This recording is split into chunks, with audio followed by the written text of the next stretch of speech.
안녕하십니까. 고고TV 이여명입니다.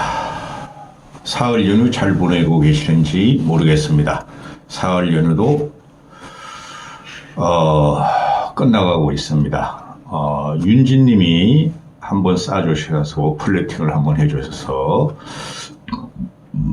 맛있는 거 사 먹었습니다. 감사의 말씀을 드립니다. 다른 분들도 감사의 말씀을 드립니다. 한 사흘 동안 곰곰이 생각해 보니까 정치판을 깨는 게 맞아요. 정치판을 깨지는 게 맞는데 우리가 선진국이죠. 그렇죠? 급진적으로 이렇게 축약적으로 성장한 나라가 세계 역사상 없죠. 그런데 정치가 한 10여 년 전부터 이렇게 아주 개판이 되고 있는데요. 곰곰이 생각해 봤어요. 그거 여명은 지금 균형을 맞추려고 그럽니다. 제가 뭐가 되겠습니까만은 영향력도 없고 몇백 명 안 보니까요. 그러면서 혼자 이렇게 쏟아내는 겁니다. 윤석열 정권이 기대할 게 있느냐의 문제죠. 기대할 게 없다는 게 그거 여명의 생각이고, 윤석열은 아무 국가 아젠다나 국가를 어떻게 끌고 갈 것인가가 없어요. 단적인 예로 뉴라이트하고 우파 유튜브가 지금 진입이 돼 있죠. 그거 나중에 철퇴 맞을 겁니다. 지금은 그 이념을 따질 때가 아닙니다. 선진국에서 이념이 어디였습니까? 양당 체제는 있으나 그게 4, 50년 전부터 보수 진보가 전 세계적으로 좋은 것을 서로 차용하는 순간이 있죠. 우리가 아무리 북한과 대치관계에 있고 중국의 영향을 받으나 이념 전쟁할 때가 아니에요. 그 다음에 민주당 쪽으로 보면은 노무현 이후에 민주당이 망가졌는데요. 그것도 한 10여 년 됐죠. 그런데 저 이재명이라는 놈이 인간이 아니로소이다 하고 제가 계속 말씀을 드리잖아요. 즉 양진영이 국민은 없고 총선에만 이기자, 권력만 쟁취하자 그러니 국민이 과연 두 당을 심판할 것인가? 균형을 맞춰줄 것인가? 그죠? 그게 지금 그 어줍잖은 정치평론가들, 선거 분석가들이 지금 분석하고 있는 거죠. 그 다음에 양당에 대한 혐오가 아주 극에 달했는데 제3세력이 지금 태동이 안 되고 있다. 그거 다 이준석 때문이에요. 이준석 때문인데 그놈만 빼면 되는 거예요. 그런데 지금 그 국힘 공천은 용각상 같이 이 소리도 아닙니다. 저 소리도 아닙니다. 개혁이 전혀 없죠. 혁신이 전혀 없고 완전히 꼰대 늙은 당으로 간다. 그죠? 그 다음에 민주당 이재명 쪽에 보면은 이재명 저놈은 인간이 아니야. 그런데 공천 파동이 여기에 역사적으로 75년 진보 좌파 진영에서 최고로 지금 큰 소리가 났죠. 이재명의 사천 파동이죠. 근데 그렇다고 지금 현재 지지율이 윤석열 지지율이 올라가고 국힘 지지율이 올라가고 민주당 지지율이 폭락을 하고 있는데 국민들이 과연 국민의힘을 엄경영이라는 엄문어 그 선거 분석가 지난 선거에 민주당이 180석을 가져간다가 맞췄다는 그 아이의 말, 그 친구의 말대로 국힘이 170석, 180석을 가져갈 것인가? 그 엄경영이라가 하는 말이 민주당은 105석 또는 그 이하라 그러죠. 비례까지 합해서예요. 그죠? 그러면 제3지대에서 좌우 쪽에서 펼쳐 나온 제3지대에서 기껏해야 15석 못 가져가는데 비례가 민주당이 100석 정도를 얻는다면 국힘이 180석 이상을 가져간다는 거 아니에요. 과연 국민들이 4년 전과 같이 그렇게 당신이 민주당을 180석 줬지만은 보수 우파 윤석열 정권에 180석 줄 것인가? 전 이때까지 그런 말을 별로 한 적이 없어요. 사흘 동안 곰곰이 생각해 봤어요. 좌우 종행으로 생각을 해 봤는데 모르겠습니다. 제 그 사견일지 몰라도 이건 정치는 망가졌어요. 망가지고 이 정치가 저렇게 망가지고 아주 개판이 되면은요 국민만 피곤하고 국민만 고통을 받는다는 것이죠. 그러면 기본이 뭐예요? 기본이 밑에 국민들이 있다는 거죠. 국민의 고통이 있고 신음소리가 있다는 거죠. 각자 도생. 요새는 세상이 다 각자 도생입니다. 대한민국 내에서 보면 정부의 역할이 없어요. 야당의 역할도 없어졌고 제3지대 지금 이준석 전엄화 때문에 망했고 그럼 근본은 변하지 않았는데 과연 4년 전 같이 리버스하게 국힘에 180석을 주고 민주당에 100석을 줄 것인가? 아무리 생각해봐도 그건 아니올 시다예요. 고고 여명이 생각할 적에는. 제가 그렇게 원하는지도 몰라요. 저는 양당이 일당이 몇 석 차이로 양당 쪽에서 일당을 가져가고 과반 이상을 넘어야면 안 된다고 지금 생각하는 사람이에요. 어떤 좌파 진보 평론가들이 요새 이재명 쪽이 확 무너지니까 그래도 비슷비슷하게 얻을 것이다 그러는데 그 말을 듣고 하는 소리가 아니라 요번에 총선을 개입하는 고고 여명 고고 TV 방송은 그게 기준이었어요.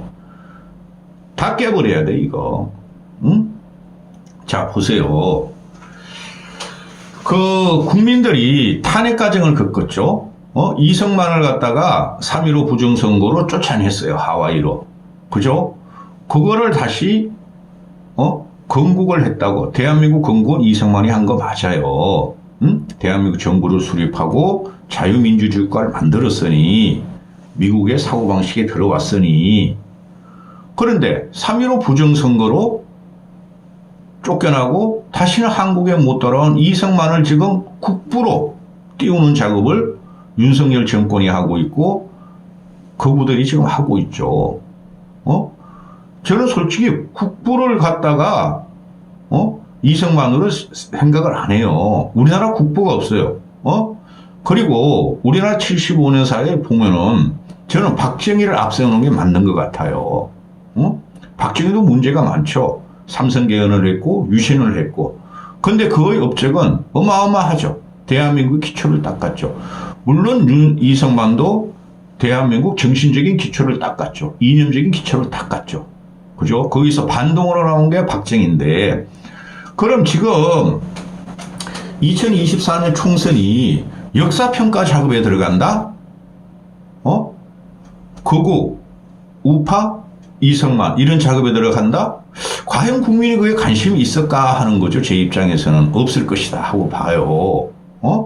그리고 자 그럼 민주당을 보면은 민주당은 빨갱이 정당도 아니에요. 그 김대중, 노무현, 문재인이 빨갱이라면은 대한민국을 그럼 그 북한에다 갖다 바쳤지 왜 이렇게 됐겠어요. 적화시켰지 벌써. 그런데 민주당 쪽에서도 지금 보면은 그 김대중이 민주 진보 진영의 적통의 중심에 있어요. 그죠? 이쪽은 김영삼, 김영삼, 박정희가 있고 우파에서 그러면은 그걸 뿌리채 뽑으려는 것이 이번에 그죠? 노무현은 김대중의 영향을 받았고 문재인은 노무현이 집사였고 그렇죠? 그걸 뿌리채 뽑으려는 놈이 이재명이라는 놈이죠. 그럼 국민들이 볼 적에 어느 쪽이 더 역사 논쟁에 들어가고 적통 논쟁에 들어가는데 누구를 갖다가 국민들이 지지할 것인가 어느 정당을 그거 하등 소용없다는 거예요. 지금 보면 그러니까 민주당의 그 공천 학살 사냥이 임종석을 중심으로 586 운동권을 쳐내는 과정 그죠? 근데 586 많이 남아있어요. 민주당이 작것 586들이 누군지도 모르는 것들 그런데 그게 이제 공천 파동은 이재명 공천 파동이 이제 끝났어요. 그건 더 이상 민주당 지지율에 영향을 미치지 않을 것이다 보고 국힘도 마찬가지예요. 국힘이 이제 그 이현모라든가 주진호라든가 그런 애들 지금 핵심 아주 강세 지역에 윤핵관, 금핵관들을 박아버렸죠. 또 TK, 강남도 국민 추천제를 한다 그러는데 그것들도 역시 윤석열의 금핵관 또는 용핵관을 박을 것인데 그 영향은 이제 없어요. 그러면은 이제 한 열흘, 37일 남았죠. 오늘 3월 3일이니까 36, 7일 남았는데, 국민들이 과연, 민주당이 지금 이재명의 사냥과 공천 사냥에 대해서 또 국힘이 윤석열과 지지 올라가는 것에 대해서, 국힘 쪽으로 확 썰어줄 것인가? 난 아무리 생각해도 그게 아닌 것 같아요. 왜? 근본적으로 윤석열은 문제가 많은, 2년 동안 아무것도 안 하고 이념 노래만 했다. 그 다음에 그 뒤에 김건희라는 게 있다. 윤석열에 대한 비토가 들어가고 윤석열에 대한 지지를 폭락시킨 게 30% 갖다 놓고 깨지고 이런 게 그 김건희 때문이에요. 90%가. 어차피 국민들은 윤석열이 멍청하다고 또 그래도 이재명이 싫기 때문에 뽑았다는 거죠. 근데 2년 집권하고 나면 김건희가 뒤에 있고 국민이 바보가 아닌 다음에야 지금 김건희가 3개월, 4개월치 숨어 있는데 총선이 끝나거나 이기자마자 김건희는 활개를 칠 것이다. 그게 이재명의 비인간적이고 비윤리적이고 비도덕적인 거하고 견죽이 될 거다. 국민들은 지금 우파평론가나 좌파평론가들이 김건희 문제는 대부분 끝났다. 윤석열 정권의 지지율이 올라가는 거 보니까 김건희권은 변수가 되지 않을 것이다. 이렇게 말을 하죠. 저는 그렇지 않다고 봐요. 그리고 제일 중요한 게 뭐냐면은 이거는 불변의 진리예요. 2년 동안 윤석열이 집권할 딱 4월 10일인가 상부 대선이니까 2년 만에 치러지는 윤석열 중간평가예요. 정권 중간평가고 좀 더 강하게 말하면 정권 심판론이죠. 그죠? 그러면 과연 국민들이 2년 동안 국민들이 우리가 편해졌는가, 우리의 재산이 늘었는가, 또 우리가 정신적인 생태계가 자유로워졌는가, 그걸 물을 거라는 근본 기저변화는 없었다는 거죠. 또한 이재명이라는 저놈이 아주 생양아치고 인간 대접을 못 받는데 중도 보수에서는 그렇다고 이재명을 저놈을 치기 위해서 윤석열과 김건희 정권을 밀을 것인가? 그 근본적인 생각은 바뀌지가 않았었다. 지금 잠시 총선 37일 남겨놓은 오늘 보면은 잠복해 있을 뿐이다. 김건희 문제는 이렇게 되는 거죠. 제가 계속 김건희의 그 뇌물백, 디올백 300만 원 그것 때문에 말하는 거 아니에요. 근본적으로 잘못된 애예요. 걔도 정신적으로 이상한 애예요. 김건희에도 전혀 사회적인 연대와 사회적인 공감대가 없어요. 국민적인 공감대가 패션쇼하고 헷갈헷갈려 돌아다니는 거 보면은 거기에서 움직이는 게 윤석열이다. 이런 인식이 국민한테 박혀 있다는 거죠. 자, 그러면은 제3세력이라는 게 나왔으면 그쪽으로는 표가 확 몰릴 거예요. 근데 이준석 때문에 안 되는 거예요. 그럼 민주당에 보면 저 보수 우파 진영에서는 제3세력이 안 나왔죠. 이준석 쟤는 지금 자기가 보수 아니라 그러잖아요. 보수 중도라 그래요, 요새는. 근데 쟤는 보수가 아니라는 게 판명이 났고 아무것도 없다는 게 판명이에요. 그럼 민주당 애들이 지금 제일 지금 주목할 게 조국신당이죠. 저는 조국신당 이대로 가면은 오늘 현재 이재명 저놈 때문에 친노들이 조국을 밀면서 비례를 10석 정도는 가져가려고 봐요. 또 이재명이라는 놈 보면은 지금 동부연합의 과거 종북 친북파를 계속 집어넣으려고 하고 있죠. 그들이 아마 민주당을 숙주로 삼으려 그럴 텐데 그렇게 비난을 받으면서도 이재명이가 친노 친문을 그 영향이 있는 애를 다 쳐내고 있죠. 그렇죠. 그럼 국민들의 물직에 저 완전히 미친 개딸당인데 그렇다고 중도층이 진보층이 이재명을 이탈한 진보층들이 좌파들이 윤석열 당을 찍을 리가 없을 것이다. 그죠? 그러면은 이걸 양진영으로 이렇게 보면은 그죠? 탈당파들 다 해가지고 이준석은 야당이에요. 지금 여당 아니에요. 걔는 보수 중도가 아니에요. 지금. 그러면은 이재명당, 조국신당, 이낙연당, 이준석 당 하면은 그 야권으로 지금 돼 있죠. 거의 균형을 맞춰주지 않을까 나는. 이준석 신당을 한두 석 얻으면 잘하는 거고, 그죠?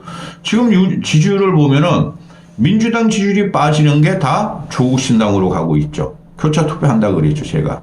그건 뭐 누구나 다 할 수 있는 거. 그 다음에 민주당 지지율이 빠지고 있죠. 민주당 지지율이 지난주 갤럽을 보면은 이재명 당의 지지율 53%뿐이 안 줘요.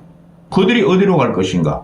전라도가 경상도 정권을 찍을 일은 없고, 또 서울 수도권에서 전라도 출신이 많은데 그들이 경상도 정권을 찍을 일은 없고, 국힘을 찍을 일은 없고, 그죠? 그들은 민주당의 파일을 49로 가지고 국힘 파일을 51이라고 합시다. 그러면 49% 내에서 왔다 갔다 한다는 거죠. 그렇죠? 그 다음 지역구에서 민주당이 과거보다는 훨씬 더 득표를 못하고 낙선자들이 많겠죠. 그럼에도 불구하고 이 국민이 가만히 이거 내가 생각해 보면은 양 진영의 압도적인 지지를 과거 우리 21대 총선 같이 국힘 그 당시에 85석 얻었어요. 103석이에요. 비례하고 합해가 103석. 국힘 103석, 민주당 179석 그렇게 됐죠. 그런 식으로 리버스 해가지고 국힘을 180석, 민주당을 100석을 줄 것인가. 그런 일은 일어나지 않으리라고 생각해요, 저는. 몇 개월 전에도 저는 그랬잖아요. 국힘이 아무리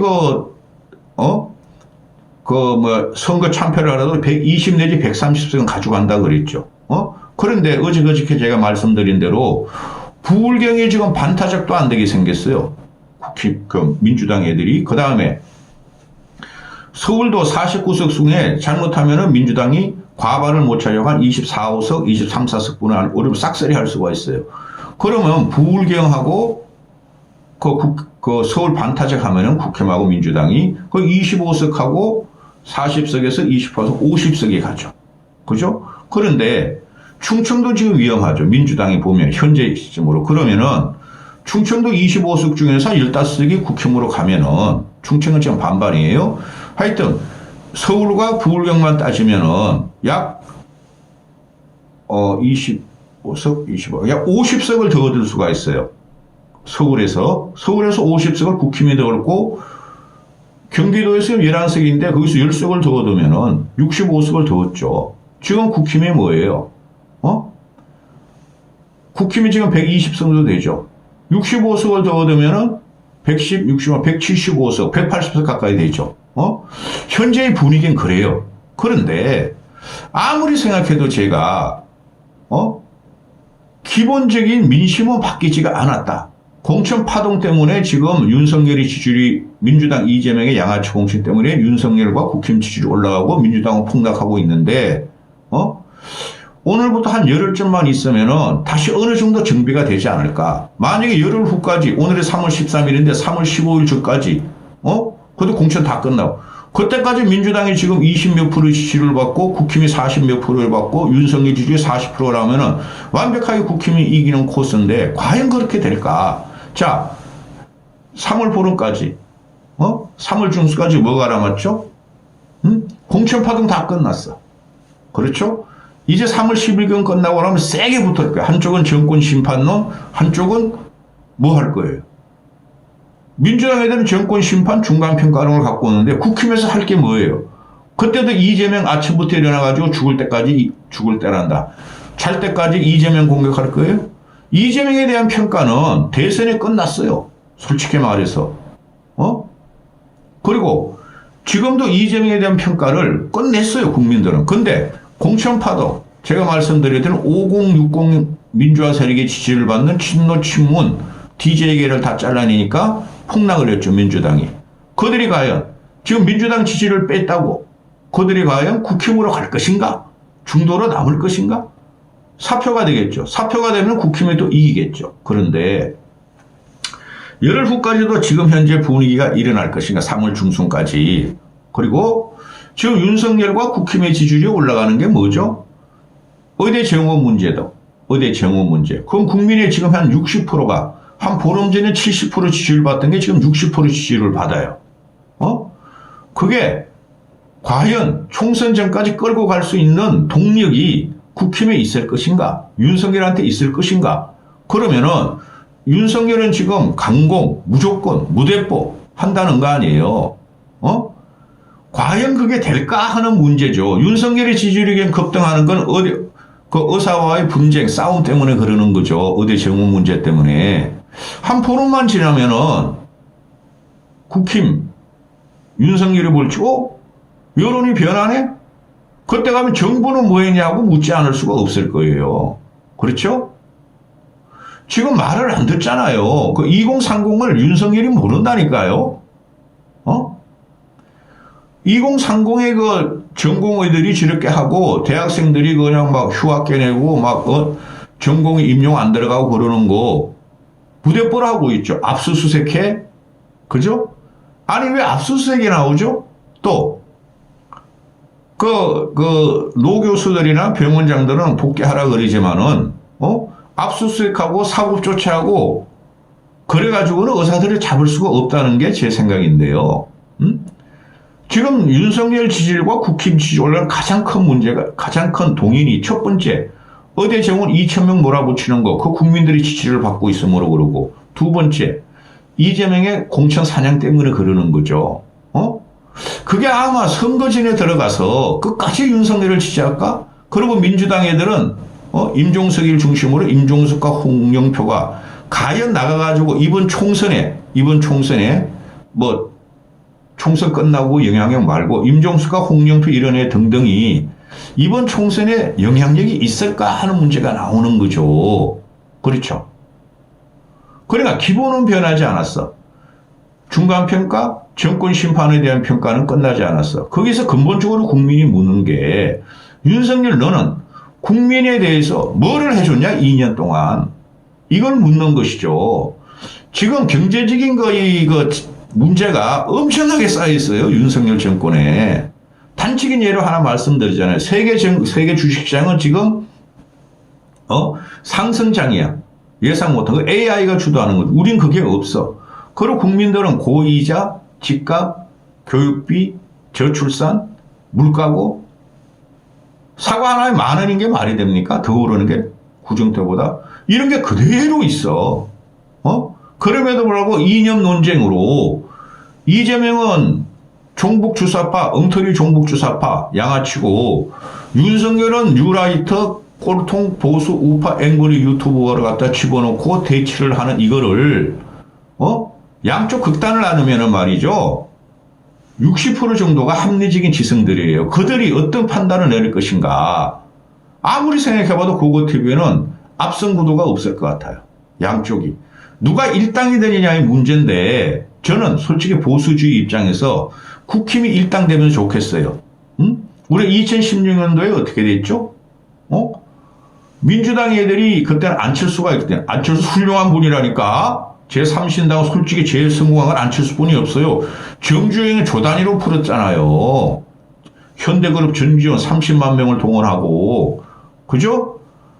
2012년도 같이 16년도 선거 같이 그때 새누리당이 180석 얻는다 그랬는데 박근혜가 공천 파동을 하는 바람에 새누리당이 122석, 민주당이 123석. 물론 그때 김종인 씨가 정청래 자르고 이해찬 잘리는 것도 있었죠. 122대 123석에 나왔죠. 그러면은 지금 3세력이 안철수 같은 애가 없고 이준석이라는 지금 생또라이 새끼가 설치고 있으니 제3시대는 견인이 안 되죠. 그러면 국힘이 한 138석 얻고 민주당이 한 135석 얻으면은 145석 아니야. 둘 다 140 넘어가는데 139석 얻고 민주당 애들이 한 135, 6석 얻어가지고 국힘이 일당이 되기를 원해요. 그 국회의장을 갖고 오니까. 그래야지 협상이 되고 국민이 살아요. 그럼 140에서 280이면은 20석 정도는 그죠? 야권 여권 제외하고 20석 정도가 제3지대 가겠죠. 그렇죠? 그 비례나 뭐 또 지역권 몇 석 당선되고 이렇게 되기를 원해요. 국힘이 1당은 되기를 원하는데 과반 넘기를 저는 원하지 않아요. 민주당 놈들은 마찬가지고 민주당 2위 정당 되기를 원하고 그래야지 국민이 그래도 숨통이통 트이지. 만약에 국힘이 지난 대선과 반대로 180석을 가져가면 더 고통스러운 시대가 옵니다. 그건 노인이나 빨갱이 척결하자는 세력의 주장이고, 난 이해가 안 가는 게 요번 선거는 너무나 많아요. 처음 경험해 보는 거예요. 제가 이쯤 되면은 다 개념이 잡히고 누가 이길 것이고 누가 몇 석을 얻을 것이라는 개념이 들어오는데 여기저기 물어보면서 요번엔 그게 예측이 안 돼요. 과연 국힘이 압승을 할까요? 퀘스천 마크입니다. 이까지 하겠습니다.